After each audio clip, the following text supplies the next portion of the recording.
అండి అందరికీ ఈరోజైతే నేను మా అమ్మాయి లంచ్ బాక్స్‌లోకి తోటకూర పలావ్ చేశాను. చాలా బావుంటుంది. చాలామంది పిల్లలు ఆకుకూర తినకుండా వేరేస్తూ ఉంటారు కదా! అందుకని నేను ఇలా పలావ్‌లో వేస్ట్ చేస్తూ ఉంటాను ఆకుకూరలు. మామూలుగా యాజ్ యూజువల్ మనం ఎప్పుడు చేసుకునేలాగే పలావు, కొంచెం నెయ్యి, కొంచెం ఆయిలు, బిర్యానీ మసాలా, ఒక పచ్చిమిర్చి ఒకటే వేశాను. మా అమ్మాయి మంట ఎక్కువ తిందని. ఇంకా ఒక సన్నగా తరిగిన ఆనియన్ ఇవన్నీ వేసుకొని ఫ్రై చేసుకొని, అల్లం వెల్లుల్లి పేస్టు, ఒక టమోటా ఇవి కూడా వేసేసుకొని బాగా ఫ్రై చేసుకోని, ఇంకా పుదీనా, కొత్తిమీర కొంచెం వేసేసుకొని ఇవి కూడా ఫ్రై చేసేసుకోవాలి.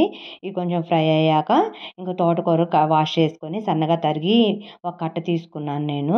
తోటకూర ఒక గ్లాస్ రైస్‌కి ఒక కట్ట తీసుకున్నాను. తోటకూర వేసి కొంచెం పసుపు వేసుకొని ఈ తోటకూర మగ్గేంత వరకు పచ్చివాసన పోయేంత వరకు ఫ్రై చేసుకొని లాస్ట్‌లో కొంచెం గరం మసాలా వేశాను.